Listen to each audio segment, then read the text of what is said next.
യഹോവയായ കർത്താവേ, നീ എൻ്റെ പ്രത്യാശയാകുന്നു. ബാല്യം മുതൽ നീ എൻ്റെ ആശ്രയം തന്നെ. ഗർഭം മുതൽ നീ എന്നെ താങ്ങിയിരിക്കുന്നു. എൻ്റെ അമ്മയുടെ ഉദരത്തിൽ നിന്ന് എന്നെ എടുത്തവൻ നീ തന്നെ. എൻ്റെ സ്തുതി എപ്പോഴും നിന്നെക്കുറിച്ചാകുന്നു.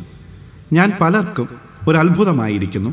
നീ എൻ്റെ ബലമുള്ള സങ്കേതമാകുന്നു. എൻ്റെ വായ് നിൻ്റെ സ്തുതിയെക്കൊണ്ടും ഇടവിടാതെ നിൻ്റെ പ്രശംസ കൊണ്ടും നിറഞ്ഞിരിക്കുന്നു.